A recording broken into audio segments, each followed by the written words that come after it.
What we have here is a Pinball Brothers Alien pinball machine, and you can purchase one of these from Pinball Heaven, who are the UK's largest pinball distributor, with an unrivaled array of pinball machines and an aftercare package to match. I've been lucky enough to have this little beauty at my house for the past 2 weeks, just with the intention of learning the game, so as I can give you my honest review of it. I say little beauty, it's anything but little. It's massive, really. It's a wide-bodied pinball machine. If you don't know what one of those is, just next to it to the right there's a Batman 66, also available from Pinball Heaven. That has a thinner playfield. This has the larger playfield, and so it has a wider cabinet. Not the back box itself, but the cabinet. What I would say is there's an awful lot of shots on this pinball machine. If you want this pinball machine, you're already going to know all about the theme. You don't need me to tell you about the theme, Aliens, and all the films that followed afterwards. And all I would say is the licensing and the theme on this has been wonderfully woven and integrated into the machine and into the gameplay. In fact, I would say as a license, it has to be one of the best, and they haven't held back at all with a lot of the video footage, with a lot of the film footage from the game incorporated on this fantastic, wonderful, really high definition large LCD screen. It's an impressive package overall, really. As I say, the first thing that will strike you about this game is the size of it, but also it's worth noting this is a 4-flipper game. It's not without its faults, and I'll get to those in just a second, but I think the first impression is the size of it, but also it's a 4-flipper game, as I say, which means you're getting a lot of pinball machine for your money. Now, there are 4 flippers on here. There's also a magnificent mechanism at the back, which is, of course, the Alien, the Xenomorph itself, which actually has a magnet underneath the mouth, and the ball will get caught on the magnet. That iconic image that you have on Alien, the tongue comes out, grabs the ball, swallows it back up. The alien actually bites the ball, swallows it whole, and that initiates a multi-ball. It really is quite an amazing thing. And when you take into account the mechanism of that, plus the 4 flippers and all the other stuff that's going on, which I'm going to describe in just a moment, you have to conclude that when it's priced at pretty much the same price as a Stern Pro, which is the Stern Pro is the lowest of the 3 levels of Stern make machine, which is obviously Pro, Premium, Limited Edition. It compares very, very favourably. You're getting a lot more bang for your buck on this, because normally the sort of mechanisms like you see with the Xenomorph then would only really be used on a Stern game, for instance, in a Premium and above. The game itself, well, it's really, this is not a tutorial, but just to give you a slight overview of the game. With this, the game is called Alien, but you can either play Alien or Aliens, which of course that's the first and the second film. It's really, really easy to do this, and the screen will prompt you from the moment that you press the start button. On the left of the playfield, you have all the modes lined up. They're in green, that's Alien, or if you hit the right flipper button, you can then switch and choose to attack the game in a different way by playing Aliens. Those are the blue modes on the right hand side just above the flippers. If you're wondering what the red lights are in the middle, those are your multi-ball modes, and there are numerous multi-ball modes. There's an awful lot going on. As I say, I've had this game for best part of 2 weeks, a little over 2 weeks now, and I'm still only scratching the surface. There's an awful lot to learn. That being said, it is reasonably intuitive. The game itself, with the call-outs, with the screen, also there's a mini screen actually inside the playfield as well, and the lights on the playfield, it tells you what you need to do.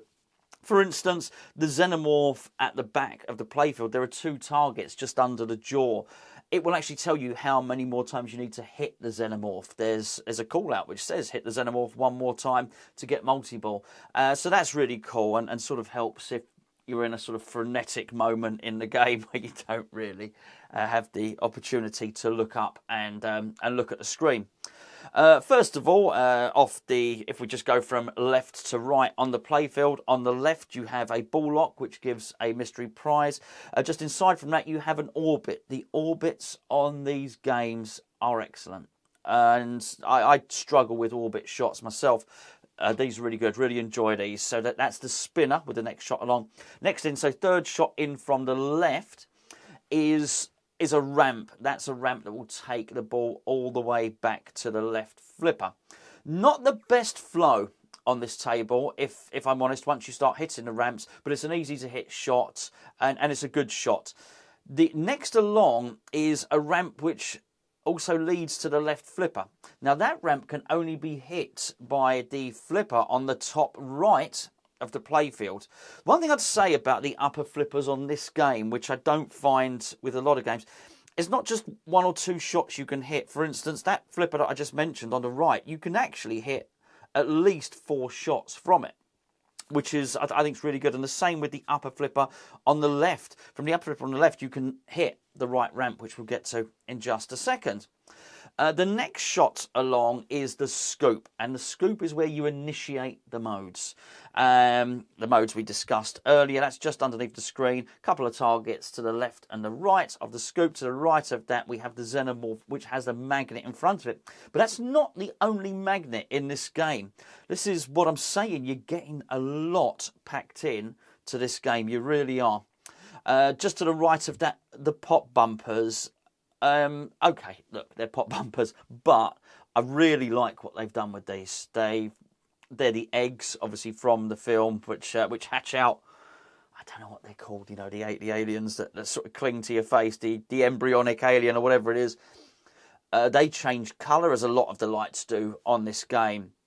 And they really do create quite a mood, and which tied into everything else you're getting on the screen with the sound, which we must speak about in just a second. It really adds to the ambience of the game, if you like. Just coming out of the pop bumpers, there is a lane just to the right, which leads to the upper right-hand flipper. Again, there's a magnet on there. And just below the pop bumpers is the other main ramp in the game, the third ramp in this game. You would generally hit that off of, well, I say you hit it off the left flipper. You can hit it off either left flipper. It loops up, runs along the wire form and into the right flipper. Then to the right of that, you have the right orbit shot. There's another spinner there. Again, just as much flow, very rewarding shots I mentioned earlier, but just as much flow as that left orbit. You can actually hit these shots over and over again, which has a really good natural sort of feel and flow to it. Just to the right of that, there's yet another target. I've probably missed out 4 or 5 targets already, which seem to be either side of the ramps. And then there is another way that you can hit the ball, which will disappear behind these APC drop targets, which will then loop round and go back to the right flipper. It also has quite a neat feature as well, which I really like, which is a little gate just as it's going down the out lane. If you were to give the machine a nudge, no easy thing to do with these wide bodies. It's a heavy, big bit of kit, but you can actually recover the ball and bring it back in from that out lane.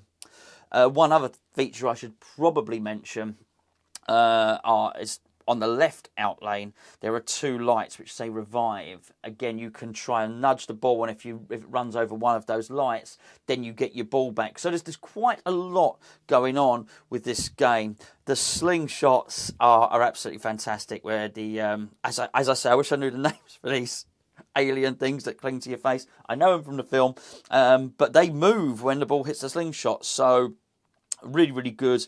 Again, so much going on here. Let's just talk about the sound quickly that I mentioned earlier. The sound is iconic. We're all very familiar with the sounds of this game. However, I must say that whatever it is, whether it's the amp or whether it's the speakers, there's something really gives the sound on this a real resonance. It's bassy, but not at the expense of the mid-range or the treble on it. Out of the box, this is as good a sound as I think I've heard from a sort of pinball machine, certainly around this value, which is coming in at the lower end of how pinball machines are priced. Certainly, I've heard something I would do with a couple of my Sterns, which is buy new speakers for them just to increase the quality of the sound. You don't need to with this. It's very good sound quality, which again, I feel when you're trying to build a mood, then that's really helpful. There is a particularly good multi-ball, which is Ambush, and you'd recognise it from the film, and it's when there is an alien approaching and they have a scanner on the front of their guns, and that's a really decent mode on this, and the scanner is beeping, and with the good sound, with the screen, with the way the lights are flashing, telling you which shots to hit. It really builds the tension on this. I mentioned a couple of negatives with this game earlier on. I would have to say one of them is, aside from the orbits, it lacks a bit of flow. Some would say it's a little bit floaty, if you like. That being said, what I have done is I've increased the pitch on this, so that's helped drastically. And also the other thing that I did was I turned the flipper values up, the power up by 15% on each of the two lower flippers. That really helped an awful lot, for want of a better word, made the game a lot more whippy and a lot faster. But there are a vast array of shots on here. The other thing I'd probably say is I found the buttons to be a little bit sticky, if you like. I think I'm used to, even though Sterns don't have spring-loaded buttons, there's something about the Switch which makes them kick out a little bit easier. These switches don't require much at all to make them trigger. So I think if I were to own one of these games, very, very cheap item, I'd probably replace the flipper buttons, put some springs in them, or put some Bally Williams flipper buttons, or just change those parts of it. Aside from that, I mean, there really is very, very little to criticise about this game. I think if I had the money for one machine, and I'm reluctant, because obviously prices do fluctuate on a lot of these games. I'm reluctant to say what this is at the moment, but it is about 150, 200 quid price difference to a Stern Pro at the point of recording this video. There's almost, for me, no decision to be made here. Look, yes, Stern have the better reputation. They probably build a better game. They really do, and they've been doing it for an awful lot longer than Pinball Brothers have, who've obviously, this would only be, if you discount what they did in their previous incarnation, or even include it, they've done 2 games really. So they don't have the history behind them. That being said, with the mechanisms, with the amount of shots, with the licensing, with the theme, the sound quality, the fact that you're actually getting more Pinball Machine, it's a very, very competitive package. I believe that there would be a decision to be made on this. The artwork's stunning. Not stunning. I think it's functional. I don't think it's stunning. Then again, I just feel there's quite a few empty spaces on the artwork. That being said, you got the sinister alien on the end there.